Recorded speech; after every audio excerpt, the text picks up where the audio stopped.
فرعون مصر کا بادشاہ کیسے بنا؟ فرعون کے ماں باپ دراصل کون تھے؟ قدیم مصر کے فرعون توتن خامن کو عام طور پر ایک طلسماتی بادشاہ کے روپ میں پیش کیا جاتا ہے، اور مصری دیو مالاؤں اور تاریخی تذکروں میں بھی اسے بہت ہی ہیبت اور جلال والا فرعون ظاہر کیا جاتا ہے۔ لیکن ایک طویل سائنسی تحقیق کے بعد اب اس کی اصلیت دنیا کے سامنے آ گئی ہے۔ ماہرین آثار قدیمہ، تاریخ دانوں، سائنسدانوں اور علم بشریات ماہرین نے مل کر ایک طویل تحقیق کی۔ انہوں نے مصری شہر گیزا میں فرعون کے مقبروں کے شہر میں موجود توتن خامن کے ڈھانچے اور باقیات پر جدید ٹیکنالوجی کی مدد سے تحقیق کی، اور طاقتور کمپیوٹروں سے بنائے گئے 2000 جسمانی نقوش کی مدد سے اس کے جسم اور خد و خال کی تصویر تیار کر لی۔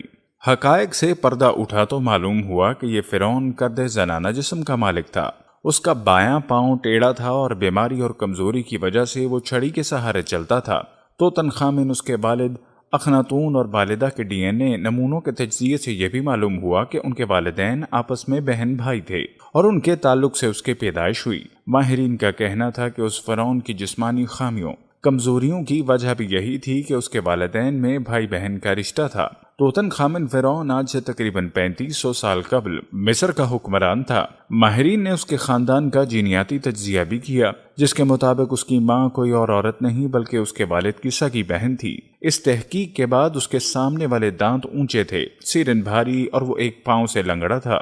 محققین کا کہنا ہے کہ مصر کے اس مشہور فرعون نے شاید وہ شاندار زندگی نہیں گزاری ہوگی جس کا اندازہ اس کی شاہانہ تدفین اور دوسری تاریخی ریکارڈ سے ہوتا ہے۔ اس کے بارے میں مشہور ہے کہ وہ گھڑ دوڑ کا شائق تھا، لیکن محققین کا خیال ہے کہ ایک پاؤں سے لنگڑا ہونے کی وجہ سے اس کے لیے ایسی کسی دوڑ میں حصہ لینا ناممکن لگتا ہے۔ کمپیوٹر پر سکین کی گئی 2000 سے زیادہ تصاویر جوڑ کر یہ ورچوئل پوسٹ مارٹم کیا گیا۔ اس سے ظاہر ہوتا ہے کہ اس کے پاؤں مڑے ہوئے تھے۔ مصر کے ایک ریڈیولوجسٹ اشرف سلیم کے بقول وہ بہت زیادہ لنگڑا کر چلتا تھا۔ برطانوی اخبار ڈیلی میل کی رپورٹ کے مطابق اس کے مقبرے سے پیدل چلنے کے دوران ہاتھ میں پکڑی جانے والی 130 چھڑیاں برآمد ہوئیں، جو اس بات کا ثبوت ہے کہ وہ ان کے سہارے چلتا تھا۔ واضح رہے کہ قدیم مصری معاشرے میں لوگ حرمت مصائب کے قائل نہیں تھے، اور وہ سگے بہن بھائی کے درمیان شادی کی صحت پر مرتب ہونے والے منفی اثرات سے بھی آگاہ نہیں تھے۔ فرعون مصر کا بادشاہ کیسے بنا؟ فرعون شہر اصفہان کا ایک غریب عطار تھا۔ جب اس پر قرض بڑھ گیا تو بھاگ کر ملک شام پہنچا، مگر اس کو یہاں کوئی ذریعہ معاش نہ ملا۔ یہاں اس نے دیکھا کہ اس ملک میں تربوز کی فصل کی بہتات بہت ہے اور یہاں سستے ملتے ہیں، جبکہ اس کے گاؤں اصفہان میں بہت مہنگے ملتے ہیں۔ تب اس کے ذہن میں یہ آیا کہ کیوں نہ یہاں سے تربوز خرید کر گاؤں لے جائے اور وہاں بیچ کر زیادہ منافع حاصل کرے۔ سو اس نے بہت سے تربوز خریدے اور واپس گاؤں اصفہان کی طرف چل پڑا۔ راستے میں کئی جگہ اسے محصول یعنی ٹیکس بطور تربوز دینا پڑا۔ گاؤں پہنچتے پہنچتے اس کے پاس صرف ایک تربوز بچا۔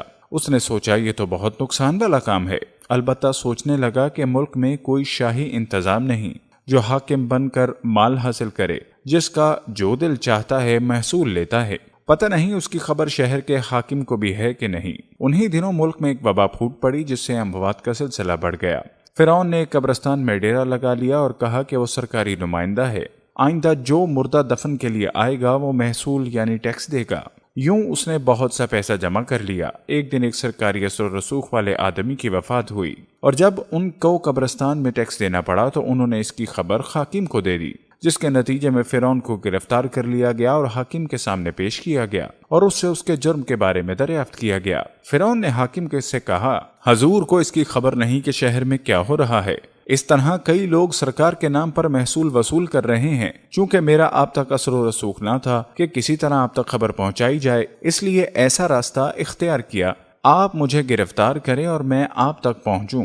شام کا حاکم اس کی بات سے متاثر ہوئے۔ فرعون نے درخواست کی کہ اگر ملک کے انتظام کو میرے حوالے کر دیا جائے تو میں اس کو بہتر کر دوں گا۔ سو فرعون کو ایک اہم عہدہ دے دیا گیا، جس سے اس نے کچھ ہی عرصے میں شہر کا نقشہ بدل دیا۔ بادشاہ مصر کی وفات کے بعد لوگوں نے فرعون کو بادشاہ مصر بنا دیا۔ یوں اس نے طاقت حاصل کی اور بعد ازاں لوگوں سے خود کو سجدے کروانے لگا۔ موسیٰ علیہ السلام کی پیدائش کی بشارت کے وقت بچوں کو قتل کروا دیتا، مگر قدرت نے کیسے موسیٰ علیہ السلام کو فرعون کے گھر ہی میں پرورش کی، اور پھر موسیٰ علیہ السلام کے ہاتھوں فرعون کے غرور کو تباہ و برباد کر دیا۔ عرب نیوز چینل الوطن سے گفتگو کرتے ہوئے عرب عالم دین نے بتایا کہ روئے زمین کا سب سے برا فاجر انسان فرعون ہے، جس نے تکبر کیا اور اللہ کی نافرمانی کی، زمین میں فساد پھیلایا اور خود کو نعوذ باللہ اللہ کا درجہ دیا۔ لیکن جب غرق ہونے لگا تو جبرائیل امین تشریف لائے اور اس خوف سے اس کے منہ میں کیچڑ بھرنے لگے کہ کہیں وہ لا الہ الا اللہ نہ پڑھ لے اور اللہ کو اس پر رحم آ جائے۔ اللہ نے جبرائیل سے فرمایا، اے جبرائیل، میری عزت و جلال کی قسم، اگر وہ مجھے پکارتا، مجھ سے مدد طلب کرتا تو میں اس کو بخش دیتا۔ یہاں سوچنے کی بات یہ ہے کہ جب اللہ ایسے انسان کو بخش سکتا ہے جس نے خود کو خدا سمجھا، اس حد تک کفر کیا، تو ایسے انسان کے لیے اللہ کی رحمت کا دروازہ کیوں نہیں کھلے گا، جو عاجزی اور انکساری کے ساتھ توبہ کرے، روتے ہوئے اللہ سے رحمت کی امید لگائے، اس کے در پہ جائے۔ اللہ تعالیٰ خود بندے کو اپنی طرف بلاتے ہیں تاکہ وہ توبہ کرے۔ ان کے پیغمبروں نے کہا، کیا تم کو اللہ کے بارے میں شک ہے جو آسمانوں اور زمین کا پیدا کرنے والا ہے؟ وہ تمہیں اس لیے بلاتا ہے کہ تمہارے گناہ بخش دے، اور کہا اپنے پروردگار سے معافی مانگو کہ وہ بڑا معاف کرنے والا ہے، اگرچہ گناہ بہت زیادہ ہی کیوں نہ ہو۔ یعنی یہاں مبالغے کا صیغہ آیا ہے، مطلب بہت زیادہ معاف کرنے والا۔ انہوں نے بتایا کہ اللہ نے داؤد کی طرف وحی بھیجی، اے داؤد، مجھ سے منہ پھیرنے والوں کو اگر یہ پتا ہوتا کہ میں کس طرح ان کا انتظار کرتا ہوں، کس قدر میں شفقت والا ہوں، تو میری طرف پلٹنے کی شدت شوق کی وجہ سے مر رہے ہوتے۔ اے داؤد، یہ مجھ سے منہ پھیرنے والوں کے ساتھ میرے ارادے ہیں، تو میری طرف پلٹنے والوں کے ساتھ میرے کیا ارادے ہوں گے؟ تو اللہ کی رحمت بہت زیادہ وسیع ہے۔ اسی طرح یہ بھی قرآن مجید میں اللہ نے فرما دیا، اے پیغمبر، میری طرف سے لوگوں کو کہہ دو، اے میرے بندو جنہوں نے اپنی جانوں پر زیادتی کی، اللہ کی رحمت سے نا امید نہ ہونا، اللہ تو سارے گناہوں کو بخش دیتا ہے، اور وہی تو ہے جو اپنے بندوں کی توبہ قبول کرتا اور ان کے قصور معاف فرماتا ہے۔ دوستو، ہمارے چینل کی نشریات اللہ تعالیٰ کے احکامات، انبیاء کرام کے واقعات، حضور صلی اللہ علیہ وآلہ وسلم اور اصحابہ کرام کی زندگی کے واقعات، اولیاء کرام کی زندگی کے واقعات، سبق آموز واقعات، اللہ تعالیٰ کے احکامات کو پورے کرنے کے فضائل اور حضور اقدس صلی اللہ علیہ وآلہ وسلم کی سنت مبارکہ کو پورے کرنے کے فضائل، قرآن و حدیث سے تصدیق شدہ وظائف اور خاص طور پر درود پاک کے فضائل سے متعلق ہوتی ہیں، جس میں ہم اس کے مستند اور تصدیق شدہ ہونے پر خاص توجہ دیتے ہیں۔ ہمارا تعلق کسی بھی فرقے یا گروہ سے نہیں، اور ہمارا مقصد خالصتاً اللہ تعالیٰ کی رضا کے لیے نیکی کا پیغام امت مسلمہ تک پہنچانا ہی ہے۔ یہ ویڈیوز ہمارے چینل پر اپلوڈ ہو چکی ہیں یا ہونے والی ہیں، جن کا ٹائٹل آپ ابھی دیکھ رہے ہیں۔ آپ کے تعاون کا بہت بہت بہت شکریہ۔ اللہ اور اس کے رسول کا یہ پیغام دنیا کے آخری کونے تک پہنچانے میں ہمارا ساتھ دیجیے۔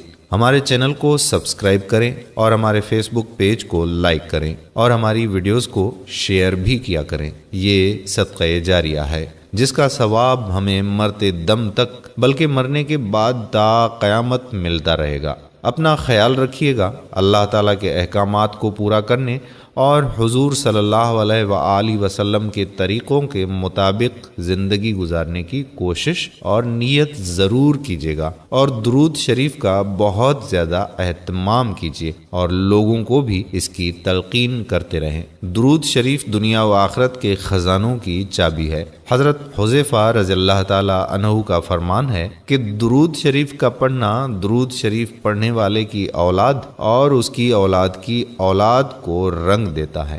جزاک اللہ۔